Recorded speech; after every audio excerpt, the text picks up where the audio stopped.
Thierry Lhermitte, alors c'est pour défendre la Fondation pour la recherche médicale que vous êtes là aujourd'hui. C'est une fondation qui intervient dans tous les domaines de recherche, 150 maladies différentes, afin d'aider les chercheurs et financer les programmes de recherche les plus innovants.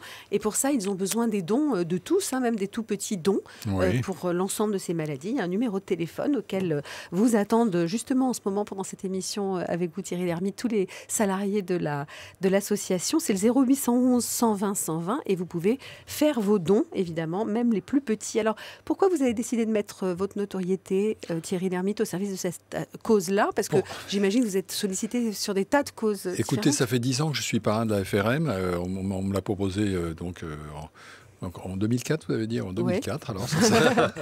Et j'ai eu la chance de rencontrer des chercheurs fantastiques et c'est un domaine qui me touche. Et vous êtes voilà, passionné de recherche, non? Ça vous intéresse? De sciences en général. Et puis là, j'ai découvert vraiment la recherche médicale. Je vais dans les laboratoires régulièrement.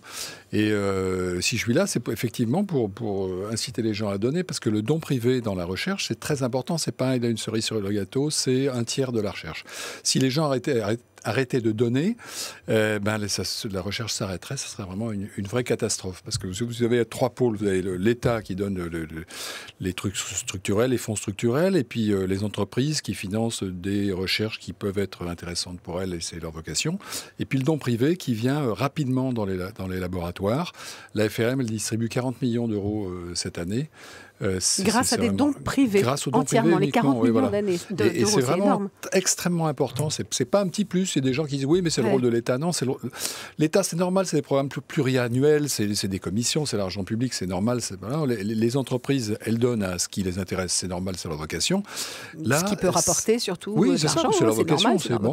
Et là, la Fondation pour la recherche médicale, c'est tous les domaines de la recherche et de la 0811 120 120 pour faire un don. Alors, il y a un des grands enjeux de santé publique, parce qu'on parlait de 150 maladies différentes pour lesquelles œuvre cette fondation, mais il y a Alzheimer, qui est justement une des causes là en ce moment, puisqu'il y a une campagne nationale jusqu'au 30 septembre. La France est un des pays où il y a le plus de malades d'Alzheimer. Oui, on ne sait pas trop pourquoi. Alzheimer, c'est une maladie de l'allongement de la vie, puisque à 85 ans, il y a 15% des gens qui seront frappés d'Alzheimer. À 65 ans, c'est entre 1 et 5. Bon. Et pourquoi la France, on n'en sait trop rien? Alors, il y a un truc qui me faisait un petit peu sourire, c'est que on a découvert, par exemple, que dans les générations qui avaient 20 ans en Angleterre après la guerre, 40 ans plus tard, les femmes ont été moins frappées d'Alzheimer qu'elles n'auraient dû au vu des études épidémiologiques. Et en fait, il se trouve que les femmes se sont mises à faire des études et à travailler après la guerre. Et comme les Français ne travaillent pas assez, alors on se dit comment ça se fait qu'en France, il y ait plus d'Alzheimer. Voilà. Et en fait, c'est les 35 heures. Peut-être. Plus on fait marcher son cerveau, plus les atteintes de la maladie sont lentes à venir. Voilà. Du coup, là, il y a vraiment aussi beaucoup sur la recherche d'Alzheimer dans cette fondation. Oui, il y a beaucoup sur les neurosciences, c'est très important, c'est 15 millions d'euros. Ouais. 0811 120 120, je vous le répète, mais on attend vos dons puisque tout le monde est mobilisé là pour vous accueillir au téléphone. Thierry Lhermitte, être parrain pour vous, qu'est-ce que ça veut dire? Évidemment d'en parler puisque vous êtes médiatisé, donc c'est plus facile pour vous que pour d'autres. Est-ce que c'est aussi d'aller sur le terrain? Je vais dans les laboratoires une fois par mois à peu près. Pourquoi faire? Pour rencontrer des chercheurs et ensuite aller expliquer leurs recherches. Ça donne l'occasion à des journalistes de venir et puis de parler de ces recherches spécifiques. Et puis ensuite, je vais sur la 5 au magazine de la santé. Où vous êtes quasiment chroniqueur. Où je suis chroniqueur, où je vais raconter les visites que j'ai faites et pour susciter des dons et puis faire connaître le travail des chercheurs. Ça les encourage. Qu'est-ce qui vous a le plus frappé récemment dans les labos quand vous êtes allé à la rencontre justement de ces chercheurs? Est-ce qu'il y a une découverte qui est peut-être sur le point de se faire, qui vous a particulièrement fasciné? Ce qui est ennuyeux, c'est que c'est les trucs spectaculaires qui sont plus marrants à raconter. Or, la recherche, c'est pas du spectaculaire, c'est du pas à pas, etc. Bon, dans les trucs dingues que j'ai vus, c'était la stimulation profonde intercrânienne. Vous voyez, c'est une électrode qu'on met à un endroit précis du cerveau et puis qui stimule, qui refait fonctionner les circuits électriques un petit peu mieux. Et il y avait vraiment des films, entre autres 2 personnes, une qui était en dépression profonde récidivante et puis qui envoyait voyait sa tête avant et sa tête après. C'était spectaculaire. Donc en recréant quelques connexions neuronales. À vrai dire, on ne sait pas trop comment ça marche. En tout cas, une bonne décharge électrique. C'est pas un électrochoc, mais c'est une régulation. Et ils ont eu une preuve vraiment incroyable, c'est que cette dame qui était interviewée, il y avait un film là-dessus, revenait et disait je recommence à avoir des idées noires, je ne sais pas ce qui se passe, c'est horrible, ça recommence, c'est pas comme avant, mais c'est horrible.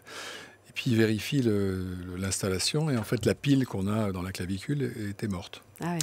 C'était vraiment un test à l'aveugle sans le savoir. À quel point ça fonctionnait. Alors, ça fonctionne avec la continuation des autres thérapies. Hein, il semblerait que sur l'autisme aussi, ces histoires de connexion neuronale peuvent apporter. En tout cas, la recherche sur le cerveau, c'est vraiment passionnant. C'est passionnant. Vous-même, Thierry Lhermitte, vous avez eu dans votre famille 2 éminents neurologues, votre grand-père et votre oncle. Du coup, est-ce que c'est un domaine qui vous intéresse particulièrement, la recherche sur le cerveau ? Écoutez, oui, ça m'intéressait comme ça, parce qu'évidemment, c'est plus intéressant que le pied, le cerveau, mais encore que le pied, c'est passionnant aussi, parce que on est embêté quand on a un caillou dans la chaussure, pourtant c'est rien. C'est l'intestin aussi qui fascine en ce moment, parce qu'on dit que dans l'intestin, il y aurait aussi des neurones et une communication directe avec le cerveau. Et puis, mais honnêtement, chaque fois que je vais dans les laboratoires, même pour des trucs super ardus et super fondamentaux, je suis passionné par la méthodologie et par le fait qu'on n'est pas au café du commerce. Voilà, ce qu'on fait tous dans la vie, ce que font les politiques, ce que font les économistes, ce que font les sciences humaines, c'est beaucoup du café du commerce. Voilà.